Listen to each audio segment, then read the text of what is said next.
Nguhaye ikaze kuri Kigali The Twilight Talks Entertainment. Nk'uko mubizi, nk'uko bisanzwe, ni amakuru y'abasitari. Kiba kituzanye no ni amakuru y'abasitari, ngira ngo mumaze kubimenyera. Ku muntu wakanze subscribe arabizi ko tuba tuganira ku bijyanye n'abasitari, amakuru yabo biba bigenda bibavugwaho umunsi ku munsi.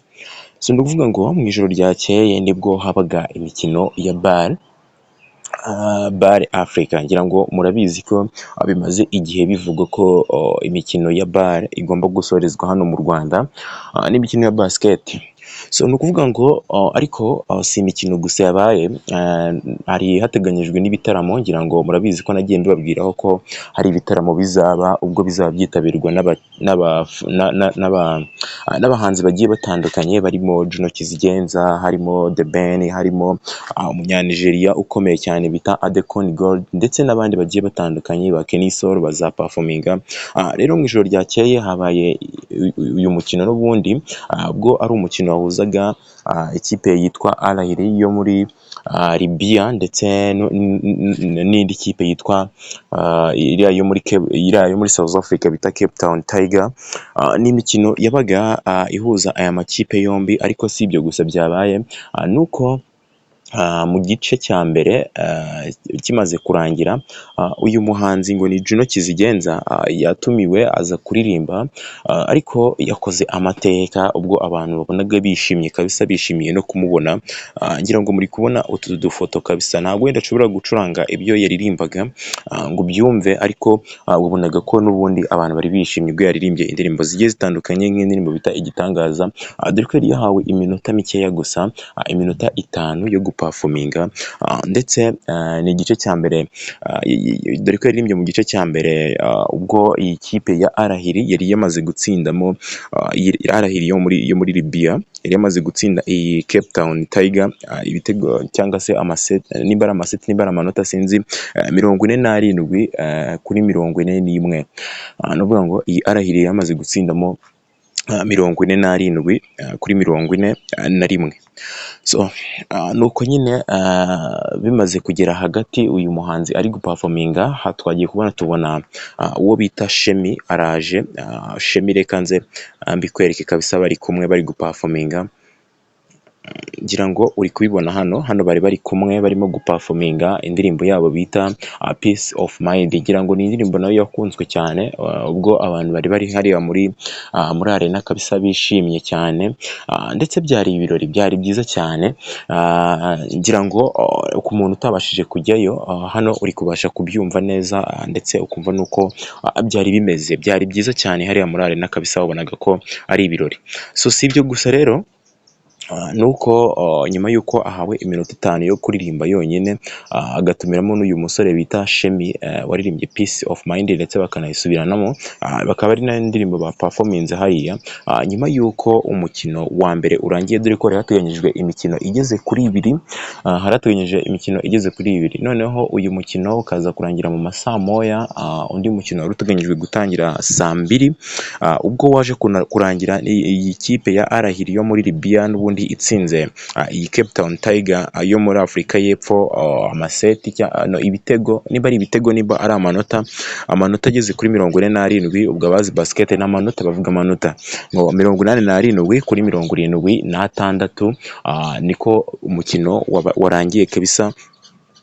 Bigenze gutyo, iyi mikino iba ari play off cyangwa se imikino yo gukuranamo. Ubwo ngubwo iyi kipe yo muri Cape Town Tiger yo muri South Africa, ubwo byarangiye ivuyemo. Bonaga ko hari abantu benshi nyine bishimiye uyu mukino, ndetse ni nabwo Perezida Paul Kagame nawe yarariyo, perezida wacu w'igihugu nawe yarariyo.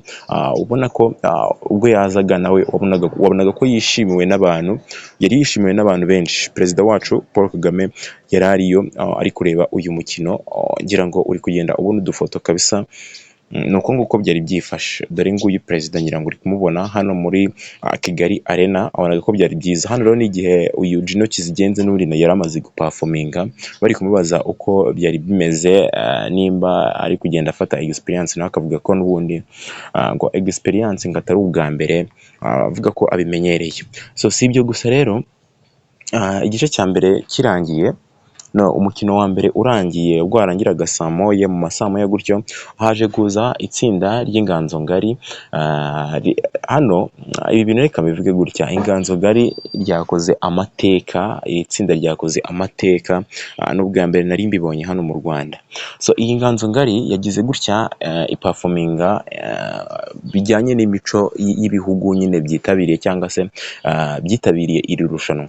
Ntabwo bagize gutya ngo babyine imbyino nyarwanda gusa gakondo, oya, ahubwo nk'uko mubyumva arahiriye muri Libya ni abantu b'abisilamu, bagize gutya babyina indirimbo n'ubundi mu mbyino z'abisilamu, nyine mu buryo abanyalibiya cyangwa se babyina imico yabo. Ngira ngo uri kubyumva, ngira ngo hano uri kureba tuno dufoto, kugira ngo uri kubibona neza ko bari bambaye utuntu tumeze nk'utwa kisilamu, ngira ngo uri kubibona hano uri kubibona kabisa neza, bari bambaye imyenda y'abisilamu bari kugenda babyina imbyino zijyanye n'imico y'abisilamu nyine.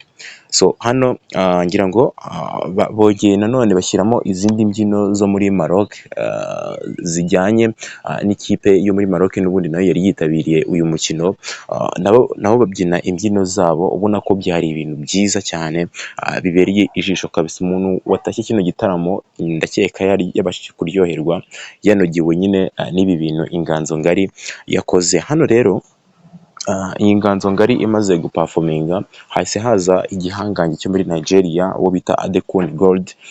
Byari byiza ndetse aza aherekejwe n'ababyinnyi babyinira muri Sherry Silver Foundation. Uyu mukobwa ngo ni Sherry Silver namaze gufatisha cyane hano mu Rwanda, ndetse ni n'umubyinnyi mpuzamahanga niko navuga, dore ko muri ku isi hose uyu mukobwa arazwi, ndetse nibwo yagize gutya ashinga foundation cyangwa se umushinga ufasha abana kuzamura impano. Ngira ngo uri kubyumva neza cyane.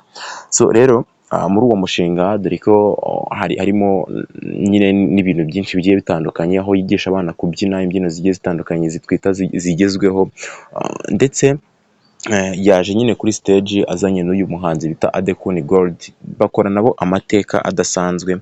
Ubwo Adekun Gold yari arimo kugenda aririmba, abangaba muri Sherry Silver Foundation bagenda bamufasha kabisa, ubona ko ari ibintu bibereye ijisho. Ngira ngo hano uri kubibona, uyu ni Adekun Gold, umuhanzi wo muri Nigeria ukaze cyane, ari kuririmba indirimbo nyinshi zigiye zitandukanye, afite indirimbo nyinshi zigiye zitandukanye nk'izo bita OK n'izindi nyinshi cyane zigiye zitandukanye.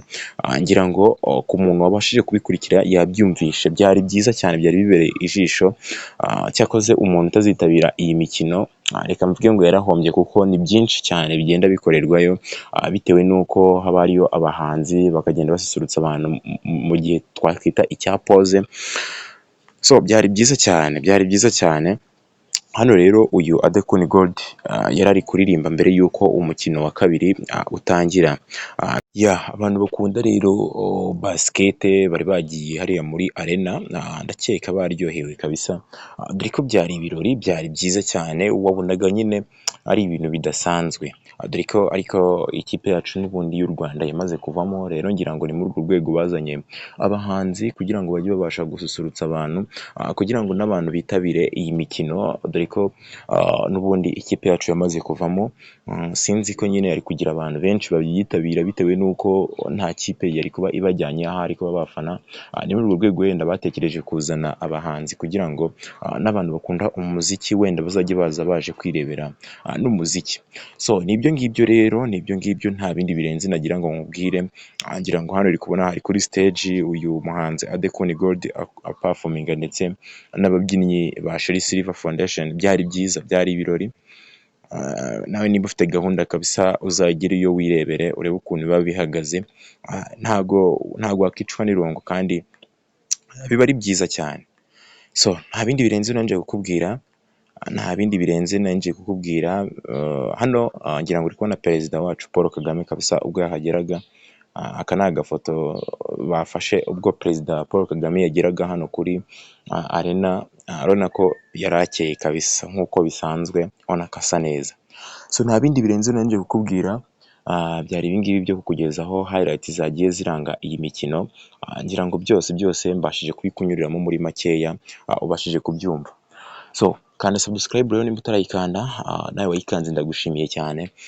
Reka nizere ko abantu bose banyumvishije babashije kuba bakanda subscribe, bose mwese mwabashije gukanda subscribe. Murakoze cyane rero, ibiganiro by'abasitari byo nakagaruka nahamukanya.